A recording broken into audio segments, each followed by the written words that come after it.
Pensamento ruim é bom? Posso transformar essa afirmação em perguntas. Pensamento ruim é bom? Ou afirmar, pensamento ruim é bom. Ou, pensamento bom é ruim? É o nosso bate-papo de hoje, tá? E nós vamos ver que pessimismo muitas vezes é bom e o otimismo muitas vezes é ruim. E nós vamos ver por que isso acontece. Na realidade, esta concepção que nós vamos tratar aqui hoje resultou de algumas perguntas que foram feitas quando nós estudamos um assunto de pensamento positivo, aplicando aí a concepção de neurobíblia, ou seja, a ciência ou neurociências dentro da Bíblia. E quando nós estávamos tratando esse assunto, alguns alunos fizeram essa pergunta, então é por isso que nós estamos aqui agora tratando desse assunto e nós vamos ver essa abordagem. Só lembrando que se você quiser ver o assunto de neurobíblia ou pensamento positivo, eu vou deixar aqui embaixo a descrição do outro vídeo. É interessante que você veja o outro vídeo para que nós tenhamos uma noção do que é que nós estamos falando, um contraponto entre ciências e fé. E entendemos que uma não contrapõe a outra, muito pelo contrário, em muitos pontos elas se complementam. Tudo bem, professor Calazans, do IPK? Estamos aqui no SampaCast Lapa, São Paulo capital, apoio técnico do Rafael Grato. Rafael, então vamos lá. Lembrando, eu faço aqui um convite para que você conheça a Academia de Comunicação e Oratória. Eu vou deixar também aqui o link, se você quiser, por uma assinatura anual, você faz parte e tem acesso a vários cursos, sem cursos adicionais, muitos outros cursos interessantes sobre comunicação e oratória, e também convite para participar ativamente como palestrantes dos nossos eventos virtuais e eventos presenciais que nós temos. Vale a pena conhecer essa concepção e também muita coisa que eu vou falar hoje no nosso podcast de 20 minutos mais ou menos aí. Nós temos coisas, esses assuntos que nós vamos abordar aqui, eles são vistos de uma forma bem mais ampla e profunda na nossa concepção. E para isso, para conhecer, está aí. Você pode fazer parte do grupo do Professor Calazans, Comunicação e Oratória, e ali nós colocamos os nossos eventos frequentes. Otimismo ruim. Quando que o otimismo ele é ruim? Pode ser que o otimismo seja ruim. E nós vamos ver aqui a abordagem. O pensamento positivo é ruim. Então, vamos falar de pensamento positivo e também de otimismo. Lembrando que a aula que eu fiz referência do Neurobíblia, falando sobre o pensamento positivo, a neurociência, ela já deixou bem claro que o pensamento positivo produz sim a liberação de hormônios que são benéficos e com resultados fisiológicos. Então nós não temos dúvida de um pensamento positivo é bom, mas em certas situações ele não é tão bom assim não, tá? Quando ele é bom, o pensamento positivo, ele é bom, ele traz resultados benéficos no campo fisiológico, quando ele corresponde com a realidade. Então, nós precisamos ter uma adequação da realidade, e eu vou explicar aqui, nesse podcast, com exemplos vários, inclusive na aviação. Jovens nubentes. Nubentes é coisa de velho, né? Mas vamos lá, o que é nubentes? Nubentes são noivos, né? Uma vez eu estava aconselhando 2 jovens que estavam prestes a casar, e em uma conversa que eu estive com os 2, e eles falaram: professor Calazans, já conversamos entre nós e nós chegamos a uma conclusão. Eu falei: qual é a conclusão? A conclusão é que nós só vamos pensar positivamente em relação ao nosso relacionamento conjugal. E nós nunca vamos brigar, nunca haverá dissensões.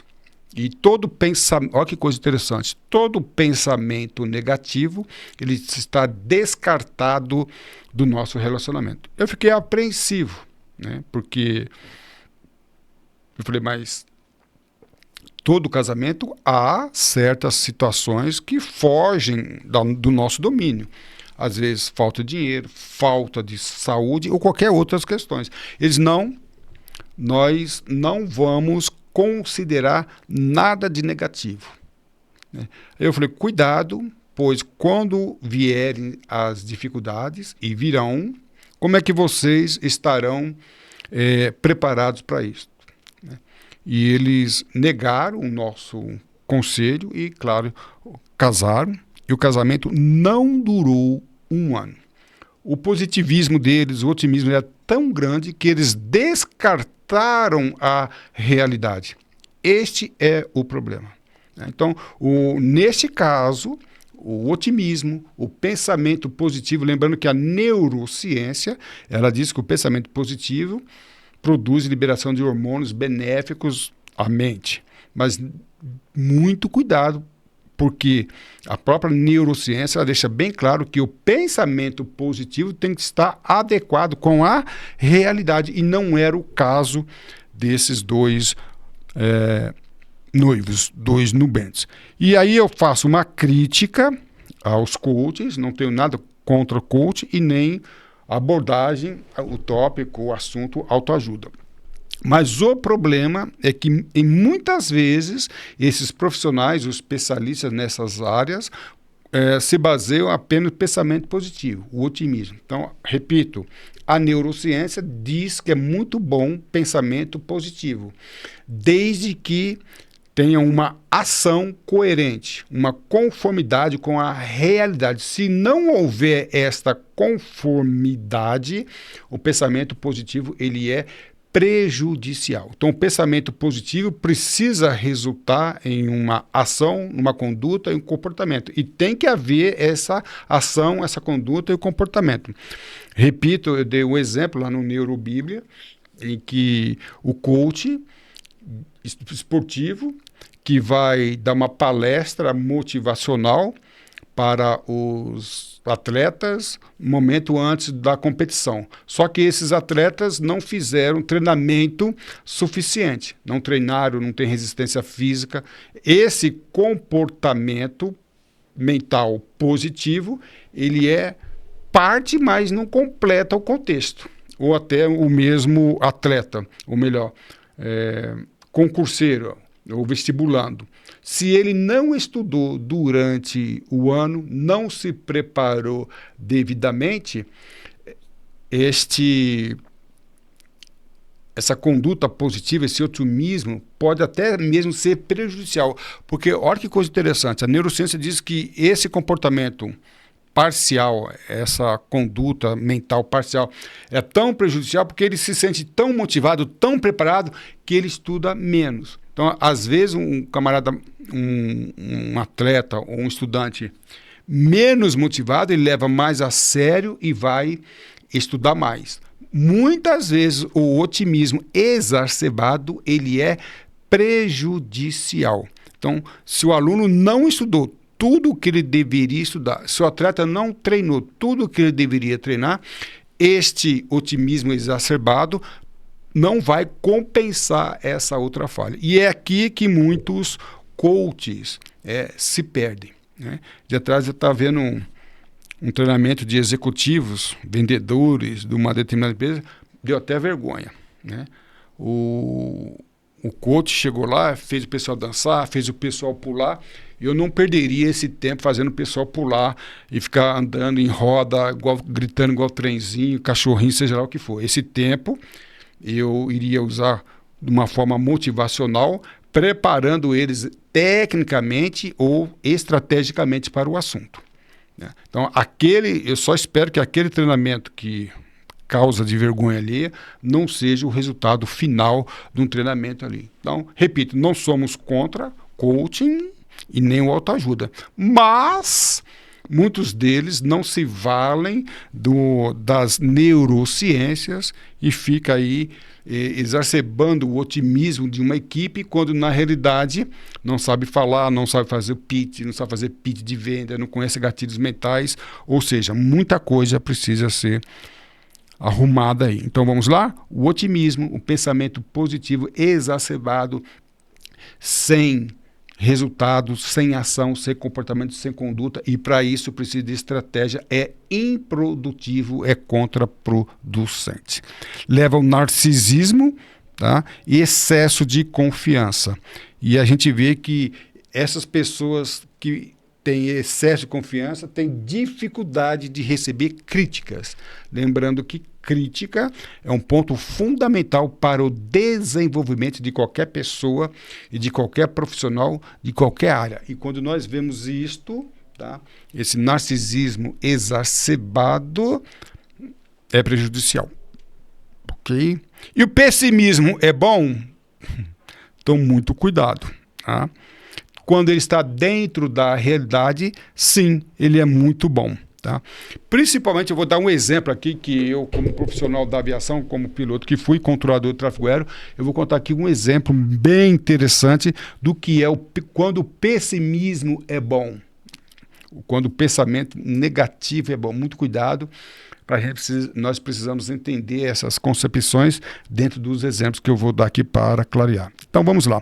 Na pilotagem e no controle de tráfego aéreo, embora eu vá utilizar essas duas áreas, essa concepção, esse assunto que eu vou falar aqui agora, serve para toda e qualquer área de atuação. Tá? Então, nós temos aqui um avião voando, é um avião decolando, toneladas sendo içado ao ar, 200, 300, 400 passageiros, aviões até com 800 passageiros.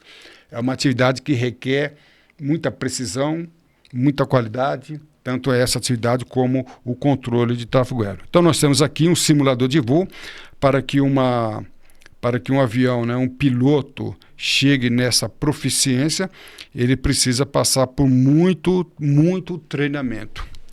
O controlador de tráfego aéreo também, e muitas outras atividades, profissões e ofícios. Até mesmo a comunicação oratória requer muito treinamento. Então, os pilotos fazem treinamentos em simulador de voo. Tá? Aqui é um simulador de voo. Olha que coisa interessante. No simulador de voo, e também no simulador, aqui eu tenho um simulador de torre de controle, um órgão de controle muito importante. Nos simuladores de voo, os profissionais treinam as possíveis ocorrências ou possível casos de emergência. Eu fui instrutor muito tempo de simulador de voo e ali nós colocávamos situações anormais para que o piloto pudesse treinar e evitar aquelas condições. Então, treinamento de emergência, tá? Treinamento de emergência tem por finalidade fazer com que o piloto, o controlador do tráfego aéreo, ele consiga vislumbrar uma situação de emergência. Então, vamos supor que uma aeronave esteja decolando no aeroporto de Congonhas, São Paulo, Brasil. E a aeronave, ela tem uma velocidade que nós chamamos de V1, a velocidade quando o piloto alcança, até aquela velocidade ele consegue parar. Então, ele faz um cálculo, isso depende de vários fatores, peso da aeronave, quantidade de combustível, quantidade de passageiro. Mas vamos supor, hipoteticamente, que a aeronave consiga decolar a partir de 150 nós, aproximadamente 300 km, hipoteticamente. Então, o piloto, ele faz um treinamento, ele faz um brief de decolagem e fala, olha, se a aeronave apresentar qualquer problema técnico até 150 nós, nós vamos abortar a decolagem. Se a aeronave apresentar algum problema depois de 150 nós, que é a V1, nós vamos decolar, porque nós não vamos conseguir parar. Depois dessa velocidade, nós vamos decolar e vamos ver qual é o procedimento que nós vamos adotar. Se é partir para um aeroporto alternativo, ou se é para voltar pelo próprio aeroporto. Isso não quer dizer que ele esteja sendo pessimista, mas ele está avaliando todas as situações dentro da realidade possíveis e quais são os procedimentos a serem adotados. Quando nós fazemos isso, isso não é pensamento pessimista, Lembrando dos nubentes, dos noivos, que eles não consideraram uma situação anormal. Piloto e controlador de tráfego aéreo jamais pode deixar de analisar uma situação anormal. Então, pensar negativamente, como algumas pessoas dizem, nesse momento é bom. Tá? Então, quais são as possíveis panes, as possíveis falhas? Então, vai ser detectado ali, vai ser elaborado pelo fabricante da aeronave. O fabricante da aeronave vai propor um procedimento de gerenciar essa crise e vai propor também um treinamento. Eu me lembro uma vez que eu estava acompanhando a instrução de um determinado aluno na escola de aviação e esse aluno não tinha um comportamento muito adequado para a fase de instrução que ele estava. E eu falei para o instrutor, cuidado com esse aluno que ele não está preparado para fazer esse tipo de voo nessas condições. E o professor desconsiderou, não, nada disso, não é bem isso, não, ele está preparado. Eu falei, não está preparado. E ele usou, não, você está sendo muito pessimista. Eu falei, não é questão de pessimismo, é questão de realismo dentro dessa, né, sendo contundente da realidade. E acabou que o aluno, prosseguindo na instrução, sem ter condições, veio se acidentar. Claro, piloto e copiloto sobreviveram, mas teve perda total da aeronave de instrução. Por que isso aconteceu? Porque o professor, até mesmo o aluno, mas principalmente o professor, o instrutor, não teve condições de analisar tudo o que estava acontecendo dentro daquela circunstância. Quando ele falou que eu era pessimista, ele não entendeu o contexto da minha comunicação. Ok? Então vamos lá. Pessimismo é bom quando nós nos preparamos para os riscos. Então pessimismo é bom. Cuidado que eu vou explicar melhor, né, o que é pessimismo. Então o otimismo exacerbado ele é perigoso. Mas o pessimismo é quando tanto o pessimismo quanto o otimismo eles serão coerentes quando nós estivermos fazendo a aplicação dessa concepção dentro da realidade. É muito importante para a tomada de decisão em caso de emergência. Então não adianta o piloto falar assim, não vou realizar, não estou preparado para o caso de emergência, porque eu tenho a certeza absoluta que não teremos emergência, porque a manutenção está muito boa e o avião é muito bom. Não tem como desprezar. Então, o piloto, ele tem, antes da decolagem, fazer o briefing de decolagem, considerando uma anomalia. E aí, olha que coisa interessante que eu vou falar aqui, que são sobre os temperamentos. Isto é muito importante. E os temperamentos dentro da comunicação. Então, no nosso curso de comunicação e oratória, nós trabalhamos com essa concepção. Temperamentos na comunicação. Então, a personalidade da pessoa, ela é caracterizada por temperamento e caráter. Hoje, eu só vou falar de temperamentos. E quando falamos de temperamentos, que é algo genético, muitos consideram, alguns especialistas, psicanálise, psicologia, psiquiatria, consideram que são imutáveis, tá? Porque são genéticos, a pessoa já nasce com temperamento. Mas vamos ver como que esse assunto ele é aplicado dentro da comunicação e dentro dessa nossa concepção. Então, a pessoa colérica é uma pessoa muito objetiva, gosta de resultados, né? E em relação ao perigo, eu considero a pessoa colérica muito perigosa, porque muitas vezes ele vê o perigo, mas ele quer superar os perigos. Ele quer objetivo, ele quer resultado, e por querer resultado, muitas vezes rápido, ele ignora ali os perigos. Muitas vezes o colérico ele tem um otimismo exacerbado. Ele não vê o perigo, ou quando vê o perigo, ele...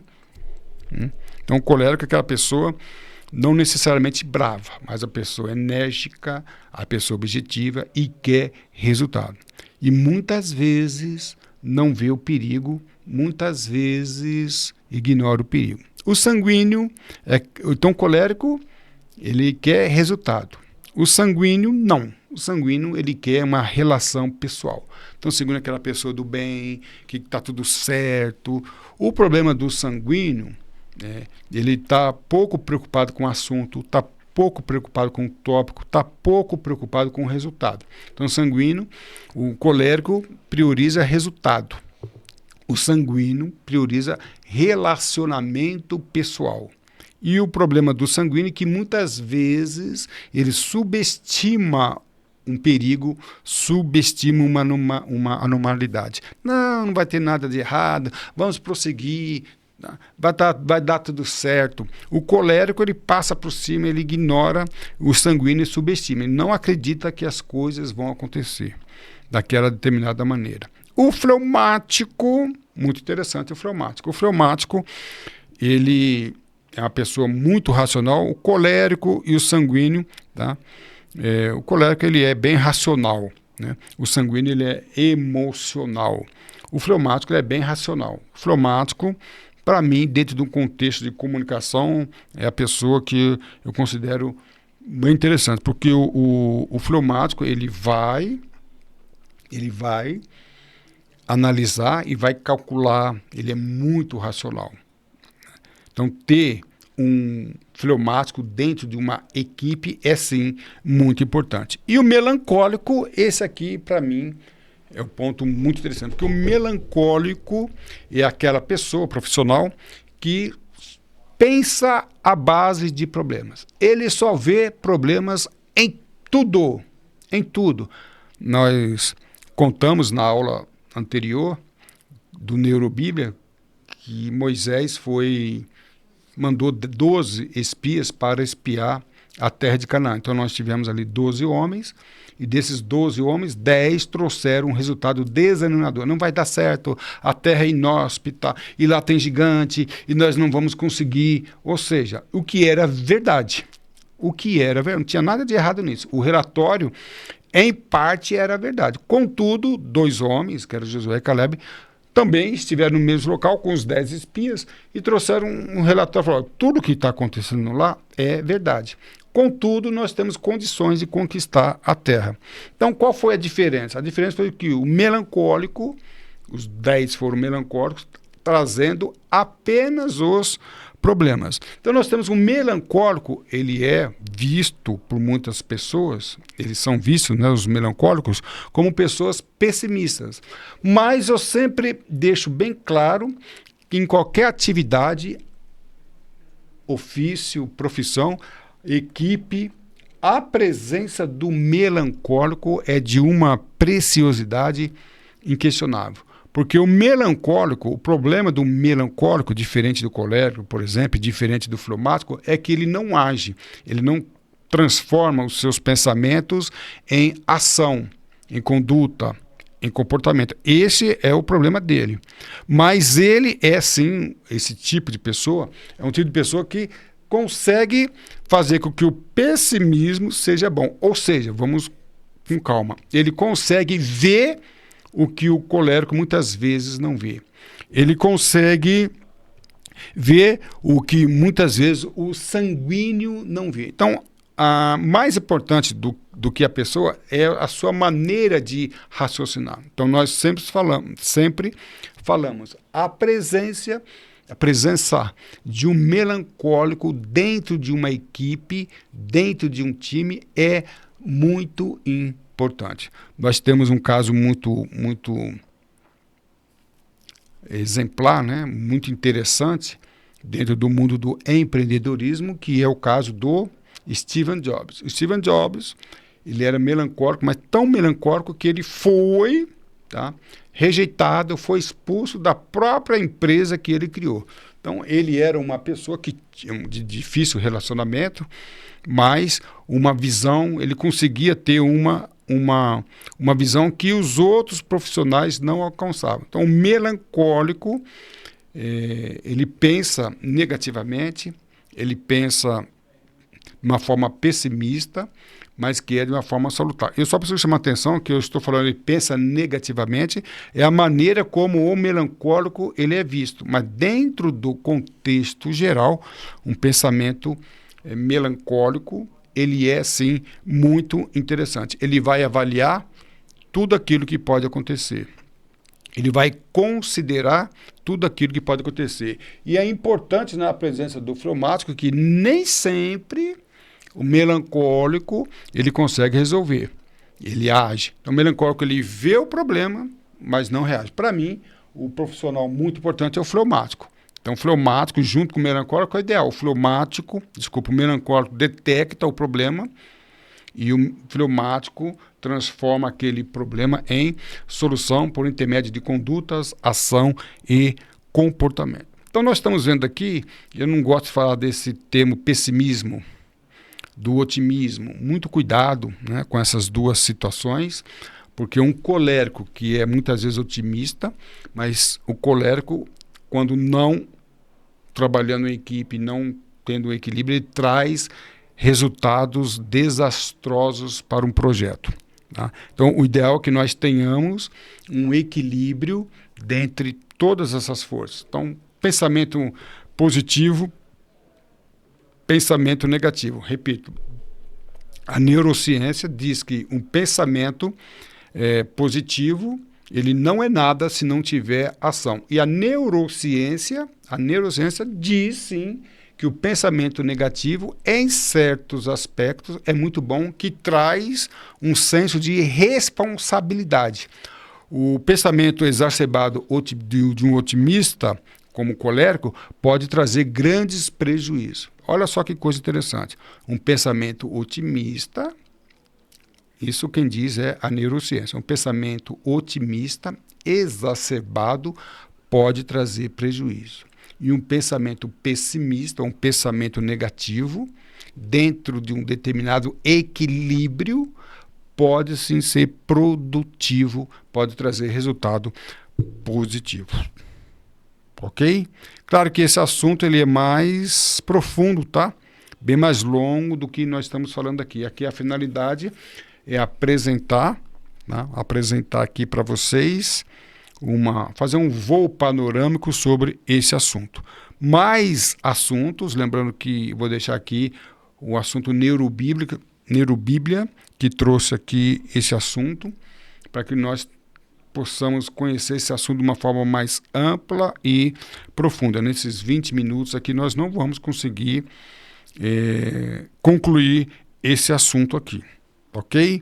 Então, neurociências, repito que nós não falamos de Bíblia, até citamos a Bíblia, mas na realidade esse assunto veio do outro assunto relacionado à neurobíblia. Ok? Conheça esse assunto. Pessimismo é bom ou pessimismo é ruim? A resposta é depende. O problema é que o melancólico e o pessimista, ele não é bem visto, mas ele é, sim, muito importante. Ele precisa ser contido, porque um melancólico por si só não sai projeto. O melancólico por si só não tem resultado. Mas, repito, eu não desprezaria um melancólico na equipe.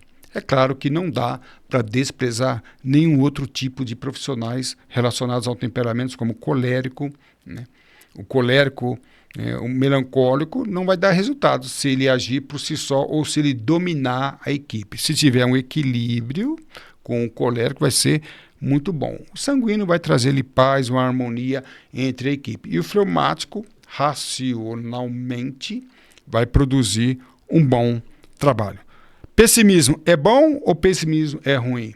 A neurociência traz como resposta, depende. Não é nem bom nem ruim. Há de avaliar o contexto para chegarmos a uma conclusão.